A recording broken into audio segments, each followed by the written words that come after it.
Welcome to today's Seidokan Saturday. Moving on. So we've been way back in my early videos. I went through one at a time and did the Seidokan yakusoku 11 promise fighting techniques, prearranged techniques. The last 11 weeks, 12 weeks, I went back and did extensions, applications of each one. And now the goal is to put them more into reality free flow. And this time we're looking at Niban, number 2.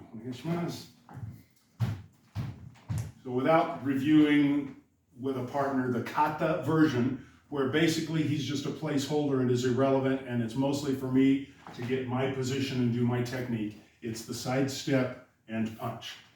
But what, again, this is a question back in the 60s, 70s, even up into the 80s, that most traditionalist, hardcore karate guys would cringe because everybody that they would teach a lesson to would go, well, what if they, and every new student does it, well, what if, and would that really work, and how does that work, and what if? This is the point at which we want that question. And we as instructors, you, us, all as instructors, should be ready to give a reasonable answer to the what if, rather than just learn the technique. And okay, it doesn't work like Mr. Miyagi in Karate Kid 2. Just do kata. Kata will give you the answers.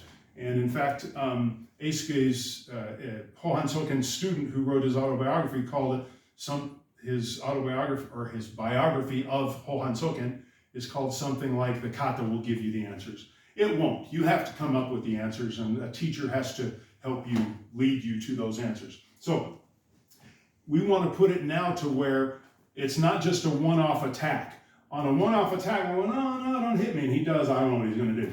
Right? And I sidestep and punch. This hand moves to wherever it needs to. This case, he was throwing it high, and I stepped into it and went up high.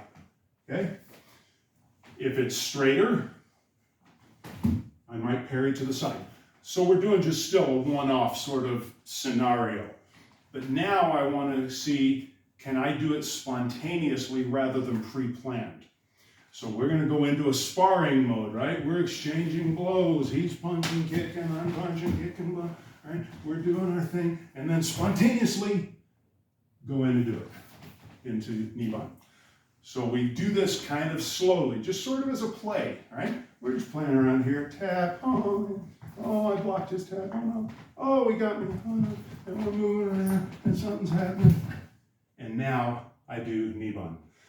That's the level that we want to start working with. When we show techniques, we do them slowly enough, then people pick it apart and go, oh, that would never work. Well, I'm doing it slowly so you can see. There's a famous book that was written that you'll never hear the bullet that kills you. In reality, if we're in here and this engagement is going on, and I do this, you may never see that. Right? Maybe you see my hand here, but you don't see what it did. But Nick, what did it do? Jarred my head. Hit his neck, okay? And that was slow and soft. This is still number 2. If I do it big and slow, you know, oh, that won't work. But if we're in here, and I just throw that forward and bicep bump the crud out of his jaw and neck, yeah, it's going to work. Mm-hmm. Will it finish the fight? No. But guess what? This puts me into a great position to do other things. Okay? If you can see the punch, when I show it, he could see the punch and defend it. My goal is to be in a position, he can't see this punch now. Can you see that? No. I've covered where he can't see that. Now we have, in the basic 11, the best place to be is where my weapons are available and his aren't. So from this side, what that means is, if he does some attack, right, I want to be here where I've shut him off, or even better, if I can get all the way behind him.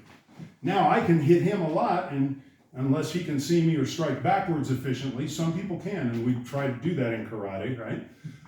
But not everybody can. This would have been even easier. Mm-hmm. And I wouldn't see that. But the goal is to be on the outside. The problem with goals is sometimes they are unrealized and we have to do something else first to get there.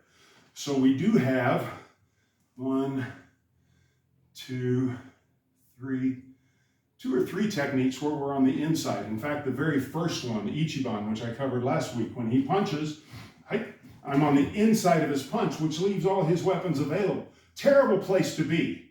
So I want to punch him quickly, but then if I can, my follow-up will put me into this advantageous position. The majority, 6 of our 11 techniques, move to the outside of the punch. And there's a good reason for that, because that's where we optimally want to be. We have number 2, Niban, goes here. Number 3 on the outside. Number 4 on the outside. 5, 10, and 11 come underneath, but take me to the outside, or throwing him. Okay, 10 takes me to the outside, past him this way. 6 of our techniques are to the outside, 6 out of 11. 3 out of 11 are underneath, and then outside. 2 are on the inside. Number 1, I'm on the inside of his technique, and number 8, I'm on the inside of his technique. But even on number 8, I'm moving toward the outside as I do my takedown. So mathematically, we have covered the optimal positions and taken advantage of, if we're in the suboptimal position, what we can do quickly to get to where we want to be. So again, from the sparring perspective, and it's good to be able to do these right and left-handed. So as we're sparring and throwing our punches and throwing our kicks, doing our whatever, right? I want to be able to go this way as well. That's the opposite hand from the right side we typically do it on. And put that into your sparring or free-flowing motion so that it comes out of a broken pattern rather than a set yakusoku, promised, prearranged type of fighting system. Arigatou gozaimasu. That's the concept. We're going to look at that for the next few weeks. We might do a couple, because I've covered all of these ad infinitum, so we can start throwing a little bit more in to each one starting next week. I may take next week off with Christmas. Maybe I'll film something early and post it late.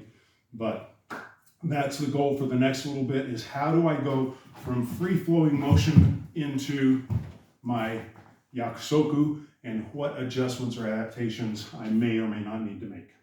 Thanks for joining. Like, share, subscribe, ask questions. Please leave comments. Tell me what you'd like to see. I've done almost 300 videos now, and the ideas start to get kind of thin unless I go back and start breaking things down. So if there are questions or comments or things that you'd like, please leave those in the comment section below. Until next week, as always, let's keep practicing.